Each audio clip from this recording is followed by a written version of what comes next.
오래전에 한 목사님이 낙도 선교를 위해 바닷바람이 매섭게 부는 추운 겨울날에 코앞에 보이는 섬에 가고자 배편을 기다리고 있었습니다. 그런데 미리 예약을 해놓고 기다리고 있던 배가 오지를 않는 겁니다. 얇은 옷에 모자도 없이 얼어오는 발만 동동거리며 배를 기다려야만 하는 상황이 이어졌죠. 근데 그 섬은 육지에서 매우 가까운 섬이어서 금방 그냥 배로 오고 갈 것 같이 보였답니다. 조금 과장해서 말하면 큰 소리로 부르면 들릴 것 같이 저쪽 섬마을이 눈에 확연히 들어오는 그렇게 가까운 거리였습니다. 1시간이나 기다렸을 때쯤 아주 조그만 통통 어선 한 척이 기다리고 있는 선착장에 다가왔습니다. 약속한 배가 온 것이죠.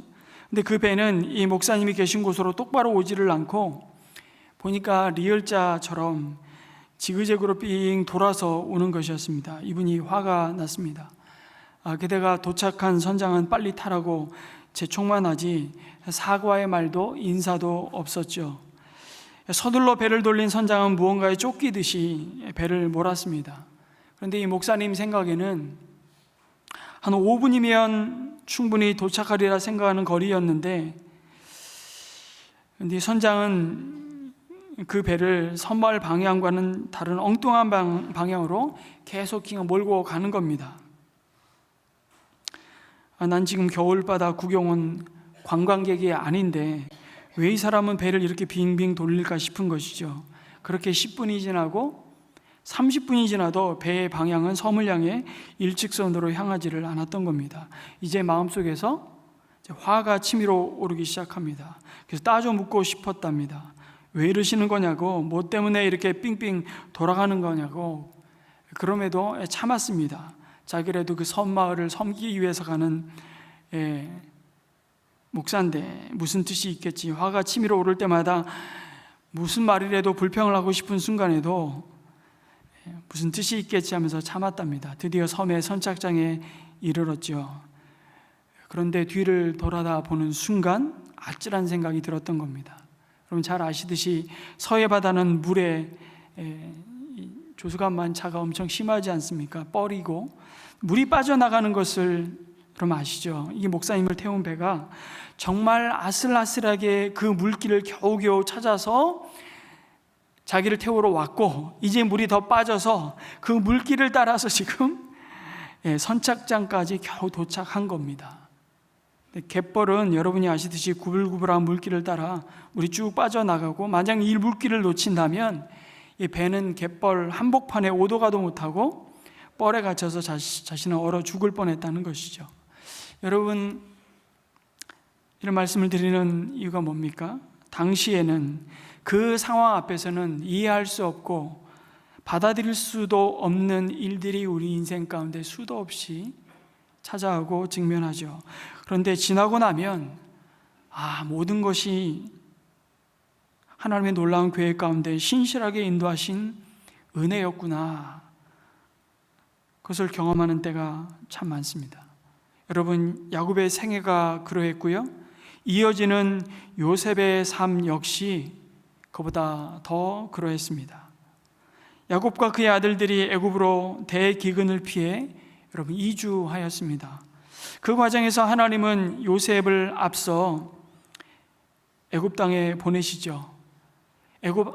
요셉 한 개인의 인생으로 볼 때는 자신의 의지와는 전혀 상관없이 형들에 의해 팔려가는 참으로 기구한, 불행하고 고통스러운 여정이었습니다. 하지만 하나님은 그 악을 선으로 바꾸시는 그 놀라운 섭리 가운데 야곱과 그의 가문을 대기근으로부터 보호하시고 살리셨던 것이죠.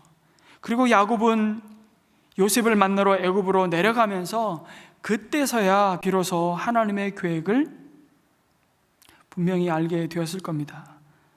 많은 자식 중에 하필이면 가장 사랑하는 요셉을 잃은 것도, 곡식을 살아간 시므온이 하필이면 간첩죄로 억류된 것도, 요셉으로부터 거주할 장소로 바로 앞에 고센 지역을 구하라고 요청받은 이유도 하나님의 놀라운 계획의 일부였다는 것을 비로소 알게 되었을 것입니다. 큰 그림을 볼 수 없었으나 드디어 지나온 그 여정 속에 하나님의 그 그림에 담아 놓으신 터치를 경험하게 되는 거죠. 고센 땅은 목초지가 많아서 여러분 유목을 하는 야곱의 가족들에게 안성맞춤의 땅이었죠. 뿐만 아니라 목축업을 천시하는 애굽 사람들에게서 떨어져 있었기 때문에 애굽의 그 영향을 적게 받을 수 있었던 것입니다. 고센 땅의 자리를 잡게 하셨던 하나님의 그 인도하심은 그들을 하나님의 구별된 백성으로, 하나님의 소유된 백성으로 그 정체성을 잃지 않게 하시는 하나님의 보호막이었던 것이죠. 그들을 두르시는 은혜였습니다. 그 은혜를 오늘 읽은 47장 27절 한 절이 소개하고 있는 겁니다. 이스라엘 자손은 이집트의 고센 땅의 자리를 잡았다. 거기에서 그들은 재산을 얻고 생육하며 번성하였다. 여러분, 생육하고 번성하였다라는 말이 창세기에 얼마나 많이 나오는지 모릅니다. 이 말씀 또한 하나님이 아브라함과 이삭과 야곱에게 계속해서 주셨던 자손에 대한 약속, 다시 말해 야곱의 가문이 하나의 민족으로 안전하게 그리고 충분히 번성할 때까지 하나님은 그들을 고센 땅에 머물러 살게 하셨던 것입니다. 그러므로 이미 아브라함에게 하셨던 언약을 마침내 이루시는 하나님의 섭리였던 것이죠. 그리고 애굽에서 보낸 그 기간이 여러분 무려 400여 년입니다. 야곱과 후손들이 애굽에서 400년을 살게 될 줄 알았을까요? 아무도 몰랐을 겁니다. 그러나 그 또한 이미 여러분 믿음의 조상인 아브라함에게 아브라함과 언약을 맺으며 내가 너로 큰 민족이 되게 하겠다 언약하시고 말씀하실 때 언약식을 체결하시는데 창세기 15장에 보면 너희가 이방에 객이 되어 400년을 보내게 되고 다시 돌아오게 될 것이라고 이미 말씀하여 주셨습니다. 이스라엘 백성은 400여 년 동안 애굽에 살면서 이 아브라함과 이삭과 야곱에게 주신 하나님의 약속을 아마 잊어버렸을지 모릅니다. 점점 그 마음에서 흐릿한 기억으로만 남아 있었을지 모르겠습니다. 하지만 결국 그 하나님의 약속은 이루어졌습니다. 그들은 잊었을지 몰라도 하나님은 기억하고 계셨던 거죠. 그리고 이제 창세기 47장 28절부터 시작을 해서 48장, 49장, 50장에 걸쳐서 여러분 하나님의 말씀은 야곱과 요셉이 걸어왔던 그 파란만장한 순례의 여정을 마무리하는 모습을 증거하죠. 먼저 야곱이 바로 앞에 섰을 때가 여러분 130세였습니다. 그로부터 야곱은 요셉의 돌봄 속에서 그의 생애의 마지막 17년을 애굽에서 더 보내게 됩니다. 대기근의 재앙 속에서도 아마 험악한 세월을 산 야곱의 입장에서는 그 지나온 어떤 세월보다 아마 마음에 평화롭고 온갖 좋은 것들을 누리며 안정된 삶을 보낸 기간이었을 것입니다. 그리고 이제 곧 죽을 날을 앞두고 야곱은 요셉을 불러 자신의 장례를 어떻게 할지 말하죠. 야곱의 유언이었습니다. 그것은 한마디로 자신이 죽거든 애굽에 묻지 말고 반드시 가나안 땅에 묻으라는 유언이었습니다. 그리고 요셉에게 너의 손을 나의 다리 사이에 넣어 그 약속을 지킬 것을 맹세하라고 요구하죠. 여러분, 손을 다리 사이에 넣는 행동은 이 행동은 엄중한 서약을 의미하는 것입니다. 그리고 이후에 야곱은 요셉이 애굽에서 낳은 두 아들 누구죠? 므낫세와 에브라임을 자신의 아들로 입양합니다. 그리고 축복하죠. 여러분, 아니 굳이 요셉의 두 아들을 아버지 야곱이 자신의 아들로 입양하는 이유가 뭡니까? 아니 이게 그러면 형제들 간의 서열이 이상해지잖아요. 그런데도 이렇게 하는 이유가 있습니다. 요셉의 두 아들은 애굽에서 태어난 아들들이죠. 그러나 그 아들들도 하나님이 약속하여 주신 가나안 땅의 유산을 받을 상속권이 있다는 것을 야곱은 그렇게 요셉을 통해서 확인시켜 주는 것입니다. 그리고 두 몫을 주죠. 그건 요셉이 바로 우리 가문의 장자라는 의미였습니다. 요셉에게 하나님이 주신 그 꿈대로 그 꿈을 이루어 가시고 성취하시는 하나님의 놀라운 일하심을 우리는 확인하게 되는 것입니다. 그리고 49장에 가서도 나머지 아들들에게도 축복 기도를 한 후에 여러분 49장 29절 그 마지막 부분을 보면 다시 야곱은 자신이 죽거든 가나안 땅에 묻어라는 유언을 더 구체적으로 반복합니다. 자신이 묻힐 곳으로 막벨라구를 언급하기도 하고요. 야곱은 바로 그곳이 조부인 아브라함이 묘실로 쓰려고 햇사람 에브론에게서 밭과 함께 사두신 땅이라고 말하죠. 그리고 조부모였던 아브라함과 사라, 그리고 자신의 부모 이삭과 리브가, 그리고 너희의 어머니 레아가 묻힌 곳이라고 아주 구체적으로 설명합니다. 여러분 이미 자식들도 다 알고 있는 곳이었을 겁니다. 심지어 어렸지만 요셉도 그것을 다 기억하고 있었을 겁니다. 그럼에도 이렇게 소상히 언급하고 있는 이유는 그 무덤이 너희 자손들의 삶의 이정표가 되어야 한다는 사실을 야곱이 그 거친 숨을 몰아쉬며 마지막까지 강조하고 있는 겁니다. 야곱은 그의 죽음을 통해 애굽 땅에 남겨진 이 땅의 후손들이 바라보아야 할 그 본향을 가리키는 이정표로 드려지기를 소망했습니다.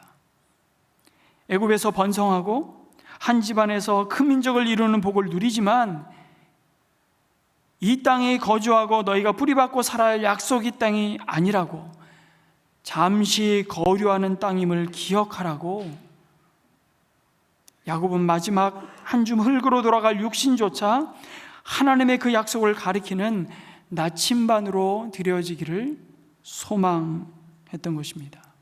여러분 야곱은 애굽의 화려한 묘실보다 가나안의 초라한 구를 자신의 장지로 지목했습니다.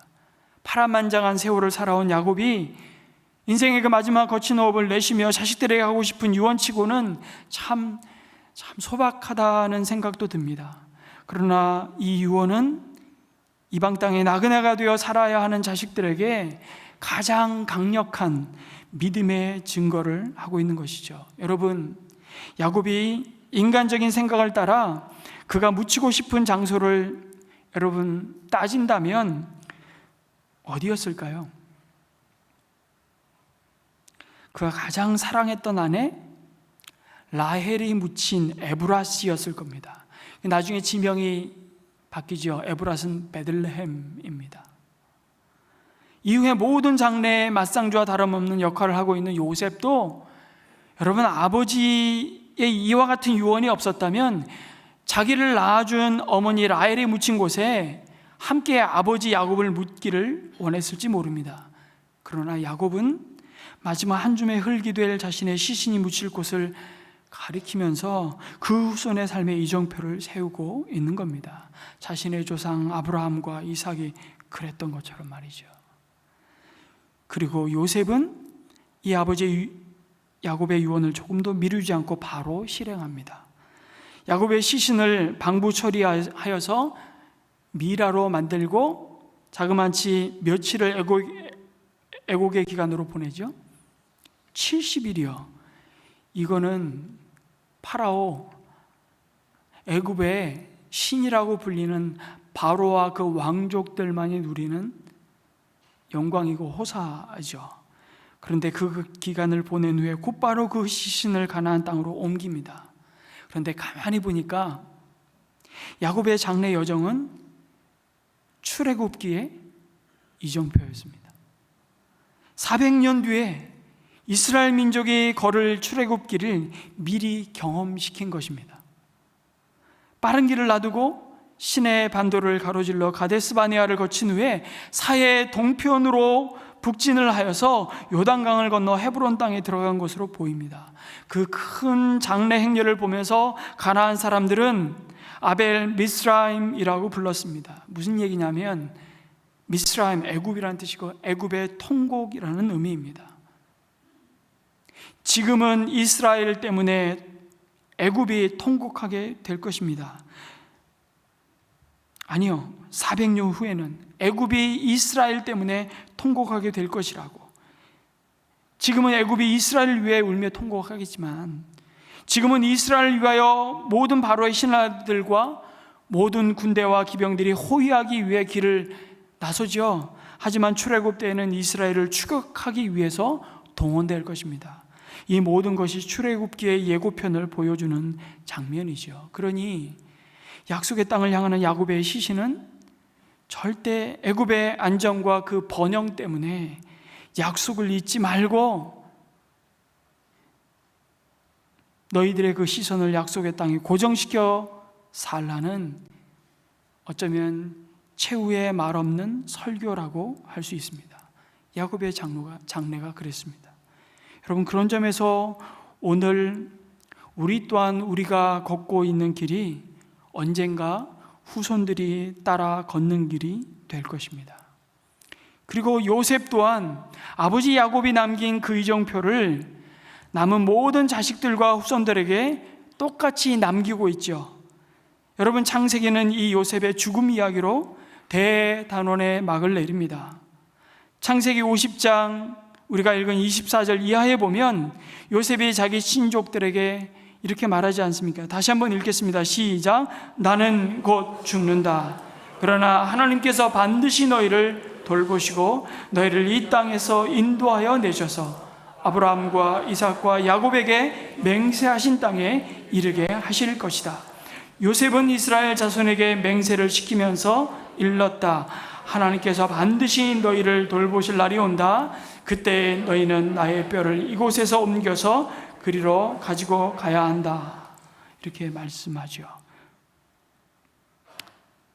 아버지 야곱이 했던 말하고 동일한 이야기를 합니다. 여러분, 근데 이때가 언제인 줄 아십니까? 아버지 야곱이 주님의 부르심을 받고 장례를 치른 지 54년이 지난 때였습니다. 그런데 요셉 또한 아버지 야곱이 남긴 그 이정표를 남은 모든 자식들과 후손들에게 남기고 있는 것이죠. 요셉 또한 애굽의 국립묘지에 남아있기를 거부했던 것입니다. 여러분, 어쩌면 애굽 땅의 야곱이든 요셉이든 바로와 버금가는 권세를 가졌던 조상의 무덤 피라미드 하나쯤 세우고 간다면 여러분, 그 땅에 앞으로 수백 년을 살아가야 할 후손들에게는 그것만큼 영광스럽고 든든한 버팀목이 어디 있겠습니까? 여러분, 동작동 국립묘지에 묻혀도 큰 영광입니다. 하물며 지금으로부터 4,000년 전 요셉의 피라미드가 섰다고 여러분 생각해 보십시오. 그것이 얼마나 자랑스러운 일이겠습니까? 그런데 요셉도 야곱도 이미 보았고 알았습니다. 무엇을요? 그들의 후손들이 바라보아야 할 더 나은 본향이 있음을 말이죠. 그 소망만이 그들이 이 땅에 헛되고 헛된 영광에 취해서 하나님이 약속한 더 중하고 영원한 본향을 망각하지 않게 할 것을 확신했던 겁니다. 그럼 이보다 더 아름다운 인생의 마무리가 없음을 우린 야곱과 요셉을 통해 보게 되는 것입니다. 우리가 이 땅을 행인과 나그네로 살아간다는 사실과 그 삶은 더 나은 본향을 바라보는 것임을 증거하는 삶이 여러분 가장 복된 인생임을 이들의 마지막 생을 통해 우리에게 가르쳐 줍니다. 야곱도 요셉도 그들이 그토록 묻히기를 원했던 막벨라 굴, 아니 사실은 요셉은 세겜 땅에 묻힙니다. 그것도 야곱이 요셉을 축복하며 나는 죽는다, 나는 곧 죽는다 말하고 난 다음에 취하여 얻은 땅 세겜을 유산으로 요셉에게 주겠다고 축복하죠. 그 약속을 요셉의 해골을 가지고 가서 마침내 장례를 치르고 하나님의 뜻이 이루어졌음을 확인시켜 주는 겁니다. 출애굽기에 그것을 우리는 확인하게 되죠.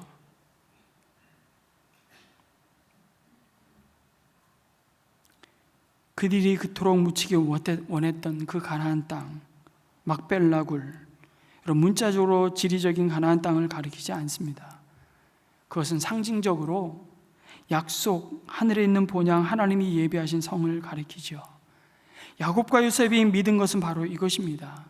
그 사실을 히브리서 11장 13절에서 16절은 분명히 말씀합니다. 이 사람들은 모두 믿음을 따라 살다가 죽었습니다. 그들은 약속하신 것을 받지는 못했지만 그것을 멀리서 바라보고 반겼으며 땅에서는 길손과 나그네의 신세임을 고백하였습니다. 이런 말을 하는 사람들은 자기네가 고향을 찾고 있다는 것을 나타내는 것입니다. 그들이 만일 떠나온 곳을 생각하고 있었더라면 돌아갈 기회가 있었을 것입니다. 그러나 사실은 그들은 더 좋은 곳을 동경하고 있었던 것입니다. 여기서 같이 읽을까요? 시작. 그것은 곧 하늘의 고향입니다. 그래서 하나님께서는 그들의 하나님이라고 불리는 것을 부끄러워하지 않으시고 그들을 위하여 한 도시를 마련해 두셨습니다. 그 한 도시는 어디일까요? 하늘 본향이죠. 여러분, 요셉은 말씀드린 대로 야곱이 죽은 뒤에도 54년간을 애굽에서 최고의 권력과 부를 누렸습니다. 54년은 여러분 긴 세월입니다. 요셉뿐만 아니라 이스라엘 가문이 애굽에 길들여지기에 충분한 시간입니다. 그러나 요셉은 자신이 가야 할 길을 잃지 않았습니다. 그 아버지 야곱이 보여준 그 이정표를 늘 주목하고 살았기 때문이죠. 요셉은 세상의 정점에 올라서도 애굽에서의 자신이 누렸던 소유와 신분을 단 한 번도 그의 목적으로 삼고 품고 살아가지 않았습니다. 거기에 그의 마음을 둔 적이 없었다는 말입니다. 그 자리를 삶의 목적으로 삼은 적이 없었기에 무너지지 않을 수 있었습니다. 우리는 종종 말합니다. 제가 그리고 자주 말씀드리지만 자리가 사람을 만든다고 말하죠. 그래서 사람들은 그 한 자리를 차지하기 위해서 온 생을 불살라 바칩니다. 여러분, 저는 이것만큼 어리석고 불신앙적이고 세속적인 말이 또 있을까 싶습니다. 세상의 자리를 즐기지 마십시오. 그 자리가 목적이 되면 위험합니다. 하나님은 저와 여러분의 존재 자체를 사랑하십니다. 어느 자리에서든 열심히 최선을 다해야 하지만 그것이 삶의 목표가 되고 목적이 되는 순간 우리는 낙심하고 낙담하고 무너지게 될 것입니다. 그래서 베드로 사도 역시 성도들에게 이렇게 권면했습니다. 베드로전서 2장 11절 함께 읽겠습니다. 시작. 사랑하는 여러분, 나는 나그네와 거류민 같은 여러분에게 권합니다. 영혼을 거슬러 싸우는 육체적 정욕을 멀리 하십시오. 여러분, 육체적 정욕이 무엇이겠습니까? 열심히 돈을 버는 게 육체의 정욕일까요? 좋은 집에 살고 좋은 차를 타고 다니면 육체의 정욕이겠습니까? 아닙니다. 나그네에게 육체의 정욕이란 그것이 좋아서 이 땅에 아주 영원히 살 것처럼 그것에 마음을 붙이고 정주하는 삶이 육체적 정욕입니다. 땅의 것에 집착하며 사는 것이죠. 그래서 요셉은 자신의 안전과 인정받음과 그 칭송과 권력을 위해 어쩌면 부족한 것이 없는, 이미 다 누리고 더 이상 누릴 것이 없는 그 영광스러운 애굽 땅을 오히려 떠남으로 하나님 자신을 자신의 안전의 근거로, 기쁨의 근거로, 하나님 자신을 나의 칭송의 대상으로, 하나님 자신을 나의 힘과 영광의 근거로 삼을 수 있는, 가나안 땅으로 가고자 하는 그 열망으로 자신의 장래와 유고를 하나님 나라의 이정표로 세웠던 겁니다. 이것이 하나님의 사람들의 마지막 사명입니다. 이것이 이 땅을 행인과 나그네로 살면서 여러분, 허무하게 죽으면 그만인 생이 아니라 삶의 이유와 목적이 분명한, 그래서 자신이 이 땅에 하나님의 보내심을 받고 하나님이 부르실 때 기쁘고 감사하며 찬송하며 영광스럽게 돌아갈 때를 준비하는 성도들의 모습인 것이죠. 살아서 꼭 남겨야 할 유언은 여러분, 바로 죽음을 끝이 되지 않게 하는 천국의 산 소망이 아니겠습니까? 자녀에게 더 나은 본향을 소망하는 삶을 보이라고 야곱과 요셉의 생을 우리 가운데 보여주고 계십니다. 7살 소녀가 소와 암에 걸려서 사경을 헤매며 죽게 되었습니다. 죽음이 두려운 아이가 천국은 어떤 곳이냐고 엄마에게 물었습니다. 엄마가 그때 천국은 우리 집과 같은 곳이란다, 이렇게 말을 해준 것이죠. 그러자 아이가 엄마, 그러면 나 갈 수 있어 라고 대답했습니다. 천국이 우리 집 같다니 안심이 된 것이죠. 마음이 편안해진 것입니다. 여러분, 천국이 우리 집 같은 곳이라는 고백은 단순히 예배하고 기도하면서 나온 것이 아닙니다. 평생 그 천국을 바라보며 살아가는 자들이 할 수 있는 고백 아니겠습니까? 어렵고 힘든 일이 많아도 낙심하지 않을 수 있는 이유는 이것이 다가 아님을 알기 때문입니다. 이것이 다가 아니야. 걱정하지 마. 더 좋은 곳이 있어. 자녀에게 이렇게 얘기해 줄 수 있는 가정이라면 은혜가 흘러가는 가정일 것입니다. 당신이 바라보는 것을, 여러분이 주목하는 곳을 여러분의 자녀도 바라봅니다. 보라고 해서 보는 것이 아닙니다. 부모의 삶을 아이가 눈으로 보는 것이죠. 내가 바라보고 살아야 어느 날 내 아이도 같은 곳을 바라볼 것입니다. 이것이 예수 그리스도 안에서 여러분, 허물과 죄로 죽었던 우리가 그 십자가의 은혜로 용서함을 받은 하나님의 백성이 가진 참 믿음이요 참된 소망인 줄 믿습니다. 부모인 당신은 이 땅의 순례의 여정을 마무리하며 자녀들에게 어떠한 이정표로 남기를 원하십니까?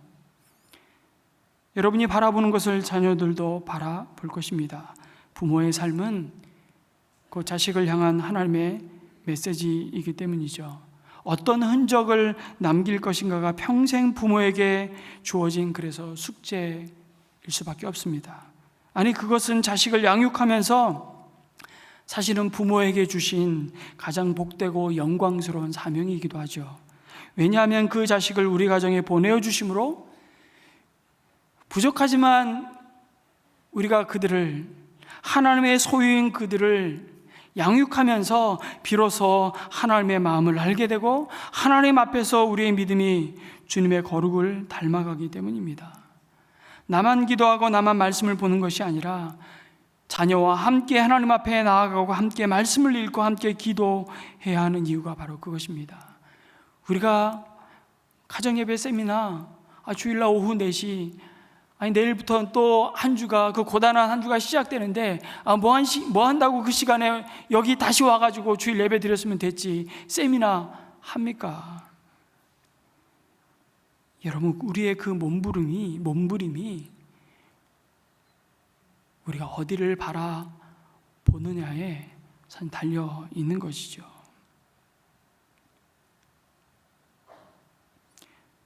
부모가 하나님을 의지하는 법을 알려주어야 하는 것입니다. 말씀이 진리임을 어떻게 고백해야 합니까? 부모가 그 진리를 붙잡고 사는 것으로 보여주고 고백할 수밖에 없습니다. 부모가 늘 말씀을 붙잡고 기도한다면 자녀들 역시 길이 보이지 않을 때, 힘들 때 말씀을 붙잡고 기도할 것입니다. 야곱과 요셉은 죽는 그 순간까지도 자녀들에게 가나안 땅을 향한 그 의지를 보여주었습니다. 애굽에 살지만 그들의 마음은 언제나 가나안 땅에 있었던 것이죠. 이것이 창세기 마지막 장의 내용입니다. 죽음을 넘어선 것이 있다는 것이죠. 인생에서 돈을 얼만큼 벌었느냐, 내가 어떤 학위와 훈장을 가지고 명예를 누리며 계급장을 달고 살았느냐, 얼마나 남겼느냐가 축복이 축복의 전부가 아닙니다. 그 돈이 오히려 저주가 될 수 있습니다. 진짜 중요한 것은 나의 마지막에 하나님에 대해 이야기할 것이 있느냐는 것입니다. 저에게 오셔서 집회를 한번 인도하셨던 천영태 목사님이 부목사 시절에 성경 공부를 열심히 한 2년 동안 함께했던 집사님의 사연을 이야기하셨습니다. 한 그룹이 한 2년 정도 이렇게 같이 모여서 성경 공부를 하는데, 예전에는 제자반, 사역반 하면 1년씩 했잖아요. 저도 한 2년 이렇게 제자반, 사역반 사역을 한 경험이 있는데, 근데 이분이 예수 처음 믿었던, 예수 믿은 지 얼마 안 된 이제 갓 집사님이 되신 분이었답니다. 그분은 참 미소가 정말 아름답고 또 주변 사람들에게 많은 에너지를 주는 참 고우신 분으로 천 목사님이 기억을 하면서 사실 이름까지 소개를 해주더라고요. 이름이 예뻐요. 이름이 낙원이에요. 낙원. 근데 이분이 시집살이가 조금 어려웠던 것 같습니다. 늘 기도 제목을 나눌 때 어디에도 얘기할 수 없는 좀 그런 기도 제목과 사연을 친해지니까 자기 아픔을 얘기하는데 이런 얘기였습니다. 시댁 부모님이 다 S대를 나왔던 겁니다. 여러분이 생각하는 그 S대를 나온 겁니다. 남편도 S대를 나왔어요. 남편의 형제들도 전부 다 S대를 나왔습니다. 그러니까 집안이 머리가 똑똑한 거죠. 그건 내가 선택한 게 아니라 유전으로 내가 물려받은 거니까 그 감사하고 그냥 은혜로 여기면 됩니다. 근데 다 집안 전체가 그냥 S대 출신이에요. 근데 본인은 대학을 나오지 못했어요. 그러니까 그 마음속에 늘 주눅이 들어 있는 겁니다. 조금만 잘못하면, 집에 좀 가정에 어려움이 생기면 내가 모자라서, 내가 부족해서.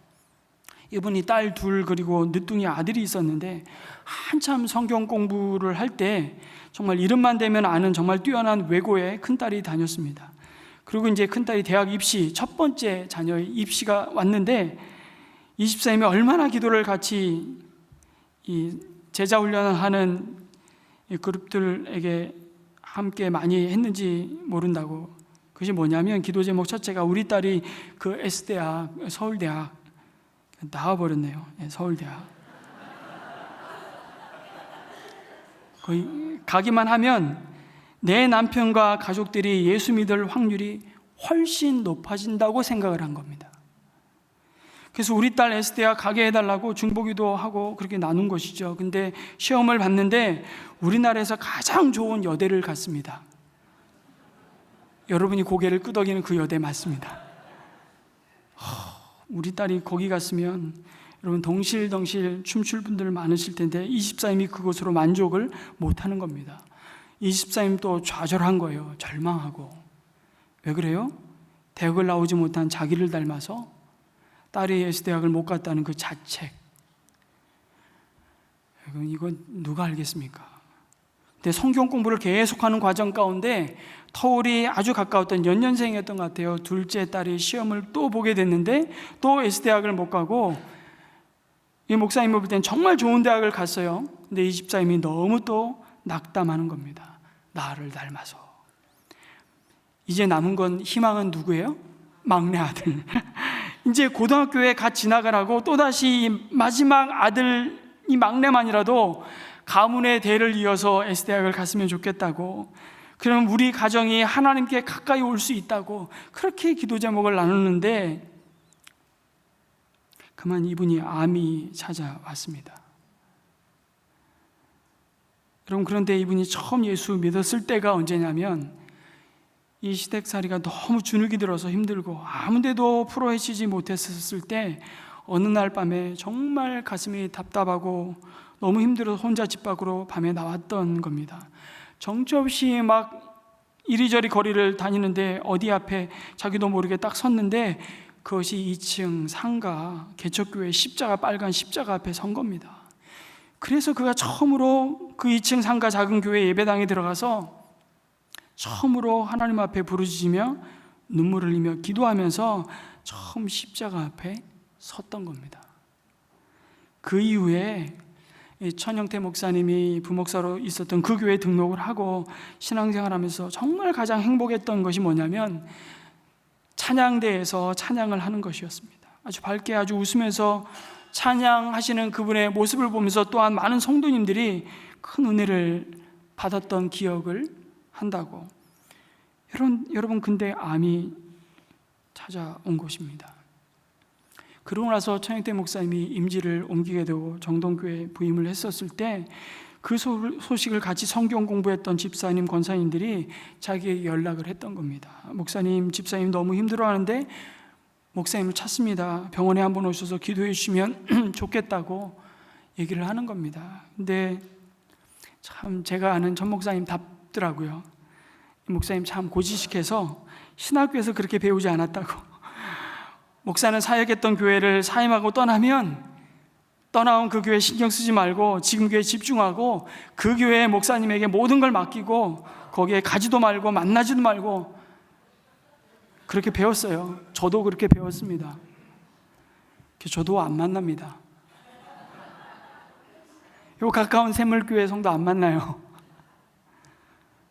근데 인간적으로는 섭섭하죠. 섭섭했는지 몰라요. 그래서 이 목사님이 인편으로 손에 이렇게 쥘 수 있는 손 십자가와 그분에게 전달하고 기도합니다. 회복하시기를 손카드를 써서 보냈답니다. 그리고 전화로 한번 기도해 드린 게 답니다. 그 손 십자가를 쥐고 항암을 받으면서 1년을 잘 버텨오시다가 그만 하나님 나라의 부름을 받았습니다. 근데 또 그 주변에 있는 함께 성경 공부했던 권사님들이 목사님 그래도 장례시에는 한번 오셨으면 좋겠다고. 집사님의 남편이 가족들이 사실은 목사님 한번 뵙고 싶어 한다고. 그래서 장례식을 갔답니다. 그 집사님의 밝은 얼굴, 그 영정사진 바로 앞에 자신이 주었던 손 십자가 놓여 있더래요.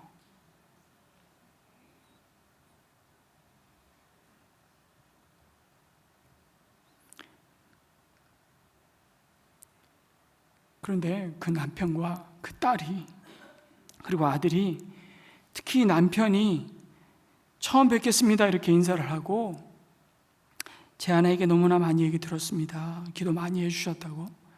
그러면서 하는 말이 이렇게 얘기하는 겁니다. 목사님, 이제 제가 제 아내가 다 하지 못했던 신앙생활을 우리 온 가족이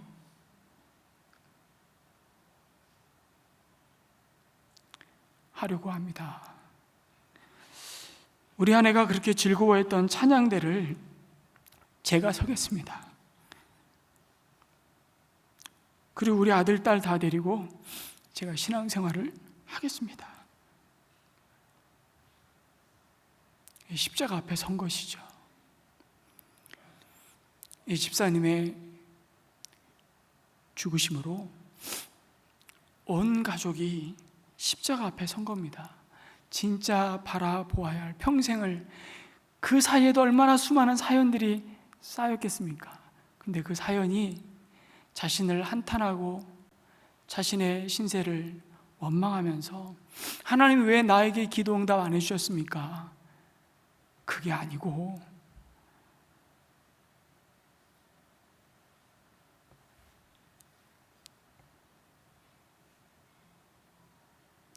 비로소 더 나은 본향을 바라본 것이죠. 그리고 바라보게 한 것입니다. 하나님의 섭리 안에서 여러분, 우리는 이해할 수 없지만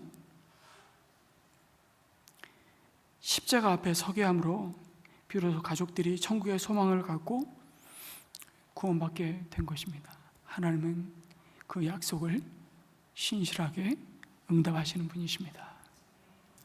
여러분, 성경에 기록된 요셉의 마지막 말을 다시 되새겨 봅니다. 나는 곧 죽는다. 여러분, 이것을 모르는 사람이 누가 있습니까?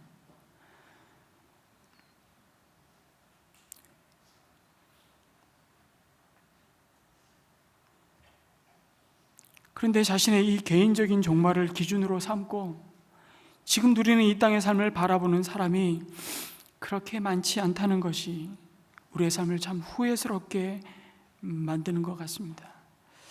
이 종말의 관점에서 내가 가든 주님이 오시든 그 종말의 관점에서 내 삶을 보면, 여러분, 내가 죽는다는 이 죽음의 눈을 가지고 내 살아있는 삶을 보면 비로소 많은 것이 보입니다. 특별히 내가 무엇을 놓치고 있는지, 내가 무엇을 힘써야 하는지가, 내가 어디를 향해 걸어가고 있는지가 비로소 보이는 겁니다. 영원한 것과 영원할 수 없는 것과, 썩을 것과 썩지 않을 것이 보이는 겁니다. 여러분, 창세기 마지막이 죽음의 이야기이지만 기억하십시오. 그 죽음이 절망과 끝이 아니라 출애굽이라는 구원과 소망을 바라보게 하는 이야기라는 사실을 주목하시기 바랍니다. 야곱과 요셉의 유언을 통해서 하나님의 백성이 어떠한 삶을 살아야 하는지, 어디에 소망을 두고 살아야 하는 자들인지를 드러내셨습니다. 그리고 이제 우리 차례입니다. 우리 차례. 여러분, 이 땅의 순례 여정을 마무리하며 여러분의 남은 삶이 하나님이 이끄시는 길을 따라 순종하며 동행하는 이야기로 채워지기를 축복합니다. 그래서 남겨진 순례자들에게 더 나은 본향, 그 하나님의 나라를 바라보게 하는 이정표가 나침반이 되기를 주님의 이름으로 축복합니다.